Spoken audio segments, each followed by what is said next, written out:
Welcome to the Demand Generation Club podcast, the first podcast dedicated exclusively to SaaS B2B demand gen secrets and best practices as shared by some of the top leaders in the industry.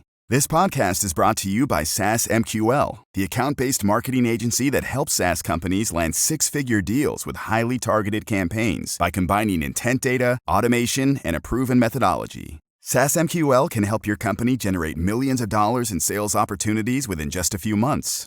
To learn more, go to saasmql.com. So I'm here today with Ketan Pandit, who is the head of marketing at Zuddl. Hi, Ketan. Welcome to the Demand Generation Club podcast. Hi, Franco. Thanks for having me. Let's dive right in. I just want to know a little more about your background and how did you become head of marketing at Zuddl?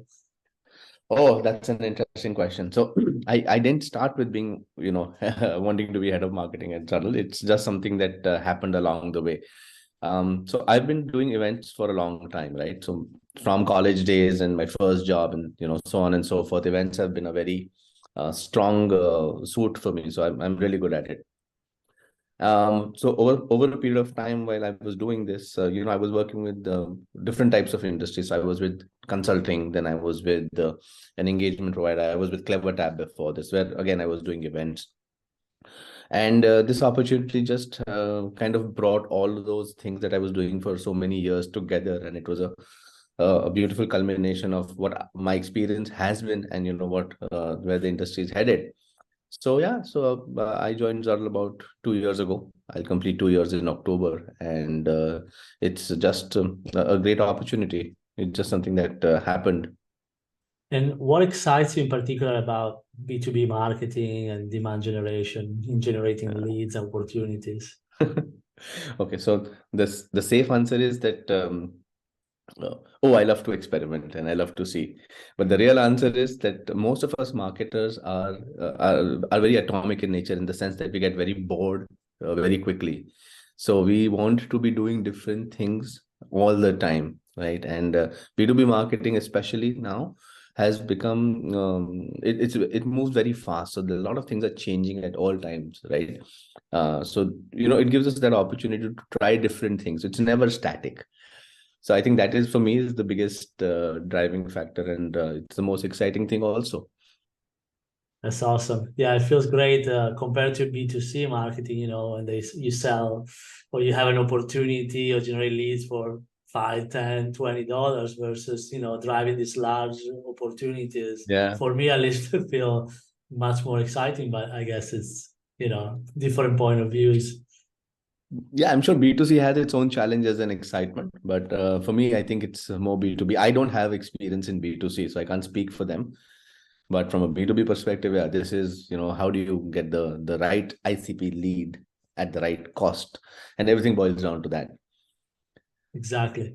So I want to ask you one quick question before we get into the main topic, which is, what is your favorite tech stack for, demand generation that you cannot work without? Yeah. So I think the definition, the composition of that favorite tech stack keeps changing as and when we discover new products. But as of now, we use G2 a lot. We use SEMrush a lot. Google Analytics used to be a great indicator. With the move into GA4, we're still figuring out a bunch of things, but that's a great piece. HubSpot is again one of my favorite tools. So that's the first thing I see when I wake up in the morning. So HubSpot and Salesforce. So between these 4 or 5, these are standard. Apart from that, we keep trying out different tools when new tools come in the market or somebody recommends. So like recently, we've just tried Lemlist. So trying to figure out what that works. And of course, how can I forget Zuddl? It's one tool where we use we use it for all our events, basically. That's awesome. Yeah, it's great when you're in charge of the marketing of a company that you can also use for your own campaigns and for your own strategy. Absolutely. And what we've realized is that it has made us appreciative of the challenges that are in the industry so much more, because when we do it for our events and we realize, there is this feature that could be improved, or this feature works fantastically, and we give that feedback to product. It just works beautifully. Exactly. And obviously, you know a ton about events, and that's what I want to really ask you today. I want to dig into events. In particular, when we were talking, you mentioned this coming back finally to in-person events after the pandemic. So how did you experience this going back to in-person events? What was different compared to 2018, 2019? And how did you approach it from a strategy perspective? Sure. I mean, fantastic question. So this will require a little bit of a history lesson, but just to set context.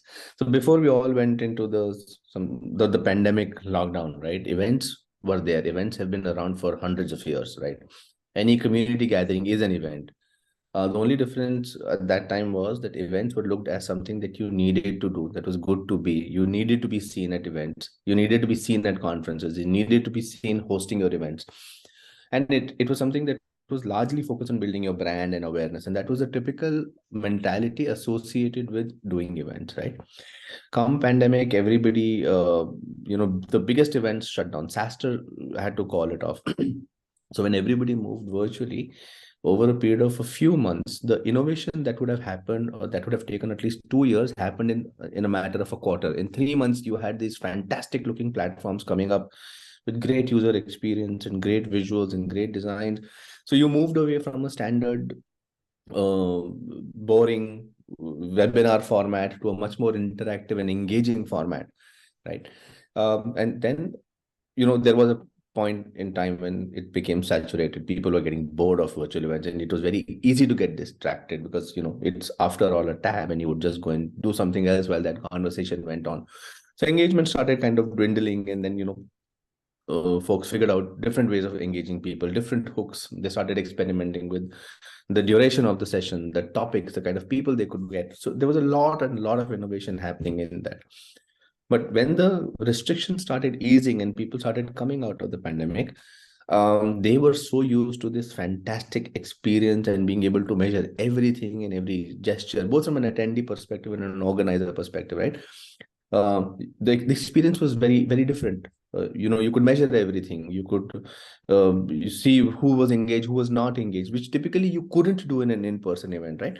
But those expectations started getting transferred or projecting to in-person events. So now when you go for an in-person event, you will see that the production quality is far better than what it used to be earlier. The engagement activities are much more thought out of, right? People are measuring a lot of things. So nothing is left to chance anymore. And eventually what has happened is that events have stopped being just a tactic. It's not just something that you do. It's become a very legit channel in its own right, with expectations of return on investment, with expectations of deliverables. And it has become central to marketing strategies for organizations of all sizes, right? So that is the biggest change in my opinion, right? And we are seeing this across conversation with companies that are just starting up, to companies which are in Fortune 500 and Fortune 100. And we're seeing that, they have so much focus on events that it's very heartening to see that events is finally getting, its time of day, and there is an intense focus on it. And so how do you plan your strategy, again, from a demand generation perspective? Obviously, you need to generate leads, you need to generate opportunities, you need to engage accounts, etc. How do you use events, and what kind of events are working well for you? Sure. So the new approach is what we refer to as the modern event strategy, right? It's modern events programs, which is not just one type of an event, but it's a mix of different types of events. So you've got your virtual events like webinars and virtual conferences on one side. Then you've got field marketing events, which are your smaller networking, close, much more intimate events. And then you've got your own user conferences, and then you've got your third-party events and conferences, right? So it's a mix. So it's not just one thing that is part of the event. It's different types of events, one. And the strategy is largely dependent on a couple of things. One is where you as an organization are in your life cycle, right? So if you're just starting up, then you want to build your own brand, you want to create awareness. And webinars is the easiest way to do that, right? You can scale it up, you can quickly, build the frequency that you want, you can get your guests, whatever. It's a great tool to get started. The other important thing and one of the most effective things is in-person field marketing events. So basically, when you have less than say 50 people for a small intimate gathering, you could be having a 3 hour meetup or things like that. That is again getting a lot of ground because it helps build a lot of trust, right? So that's one. User conferences typically are for larger organizations. I want to say companies that have found product market fit, have a good fan base of customers, probably do between 5 million or 6 million and above in revenue. So those kind of organizations typically go for a user conference. They could have a virtual user conference or they could have an in-person user conference, but that's again an important lever for growth and managing churn and upselling. And then obviously third party events. There are a lot of third party events and each one better than the last. These are usually to go and network, to go put your brand out there, to figure out what's happening new.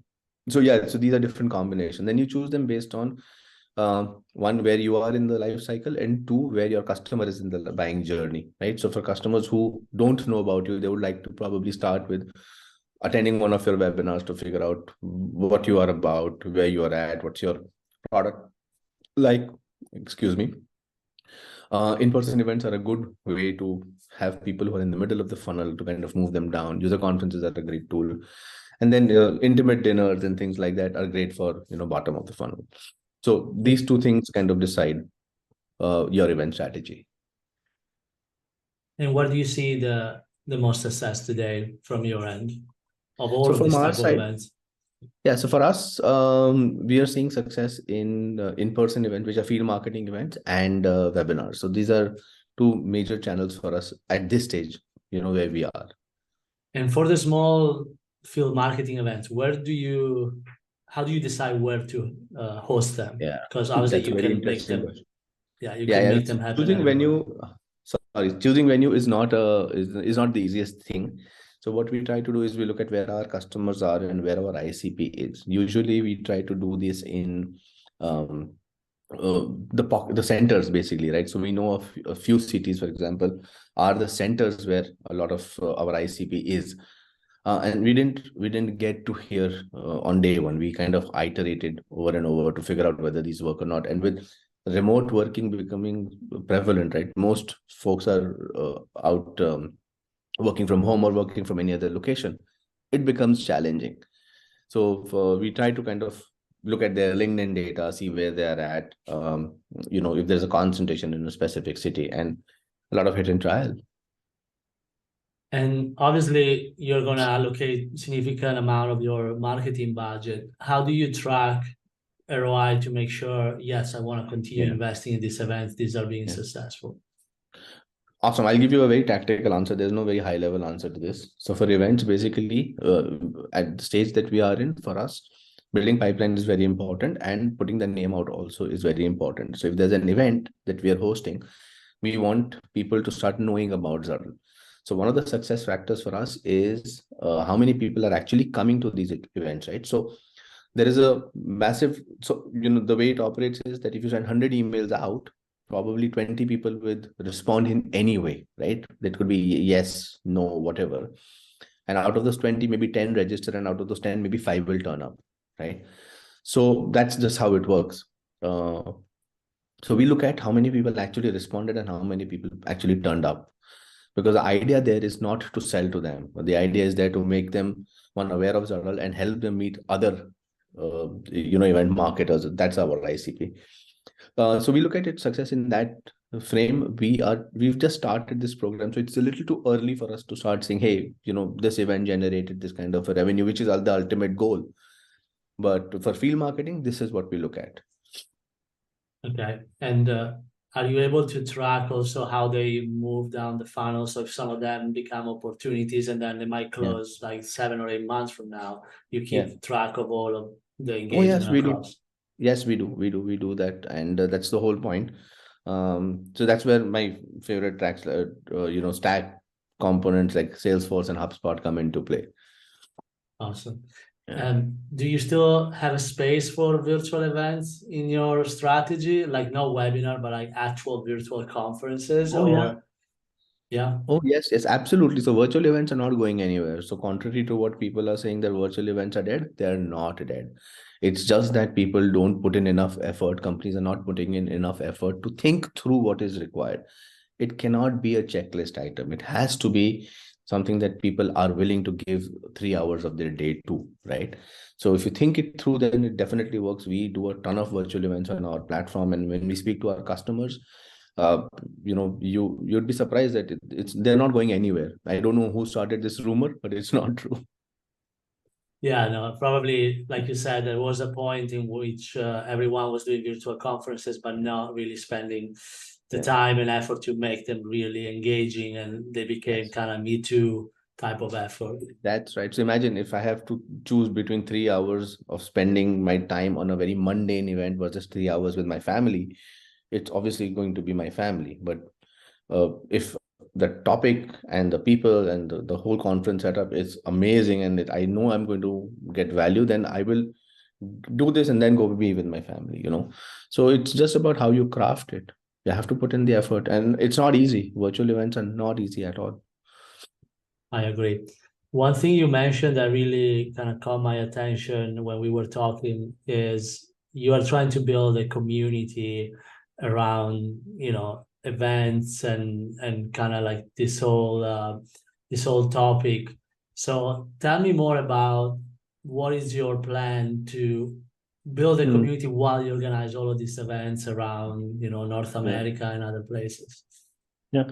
So the thing is with a community is that you cannot force it, right? A community just comes together on its own, right? And that holds true for even, events and whether it's an online community, whether it's an offline community.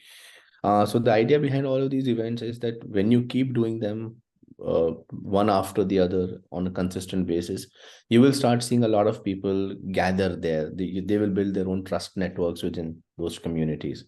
And that's how a community comes together. If you look at the most popular communities today, and I'm part of a few of them, for example, Pavilion, or you could look at partnership leaders, or even, S11S, which is a very B2B marketing focused community, you will see that people got together first and then they kind of build a structure around it, right? So it didn't start with fancy landing pages and all those tools, but it started with a bunch of people wanting to solve for a problem, asking each other out, and then referring their friends, saying that, hey, we're this group of people that talk about, say, partnerships. Would you like to join? And some of them have really coalesced very well. So that's the idea behind it, and that's what we're trying to do with events as well. That's awesome. It's great. So, what do you see the future of events in 2024 and beyond? Now that we went through all of these changes in the past 2, 3 years.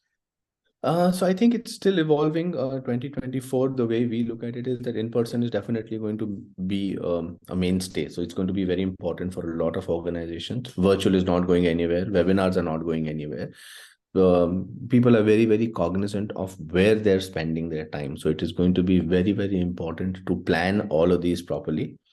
The mix is changing. The mix is going to be very critical for every organization, and they will have their own event mix.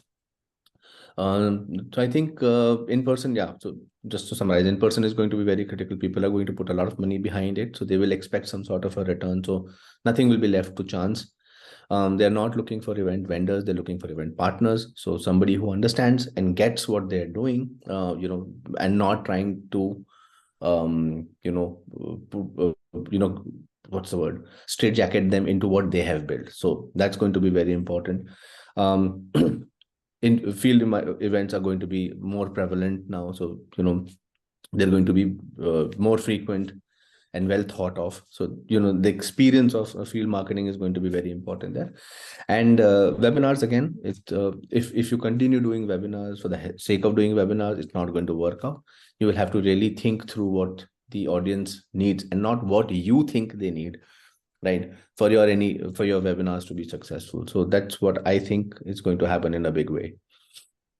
Awesome. I agree 100%. Before I let you go, Ketan, I have a few more questions I want to ask. The first thing, what is your big initiative that you're planning for the next few months? So again, we are doubling down on making sure that we do a lot of events. So in-person events is going to be big. We have a series called Event Heroes where we started it last year, as in this year, where we get event marketers from some of the largest companies, and we've got people from Vanta and Paddle and a bunch of other companies to come and talk about what has worked for them. So these are not thought leadership sessions, but these are how did you solve for this, right? So we cover topics like negotiation, we cover topics like how to map your event strategy to your buyer's life cycle, things like that. Very, very, very, very tactical stuff. So we'll continue to do that. We'll double down on that. And we're also doubling down on in-person events. So we want to go out and meet more people, just build those networks and connections. So for us, these are the two big things that we're doing from a marketing perspective. Fantastic. And I want to know, what is something that you wish you knew at the beginning of your B2B marketing career that you can share? Okay, so it's easier said than done for somebody who's getting started, but it is one thing is it's okay to fail, right? So marketing is out of 10 things that you do, you will probably fail in it, and the sooner you come to terms with it, the better. So and I think it's a lot of responsibility also lies with the marketing leaders to tell their team that it's okay to fail. Don't worry about it. Just go try it out. But don't get emotionally attached to the program or the channel. It's okay. If it doesn't work, then move on. Maybe it's not right for you at this stage. Try something else. So I wish somebody had told me that, and I would have had less sleepless nights. I had the same experience as well. Yeah. And my last question is kind of related to this. What is a mistake that you see pretty commonly with more junior marketers that should be avoided? Trying to do too many things at the same time. Right. So it's very easy to launch an initiative, and we have been guilty of that. We launch too many things too fast, hoping that something will work. But what happens with that is that you compromise the depth that you need to go into, and you start doing a substandard job on every one of them because you have limited resources and limited time. So that is one mistake that we should avoid. Pick a channel, go deep, see if it works. If it doesn't work, you'll get signals early on, abandon it, and then move to something else. But don't try to do too many things at the same time. Absolutely, 100%. Ketan, it was really great speaking with you today. Thank you again for joining us. Thanks for having me, Franco. It was lovely speaking with you.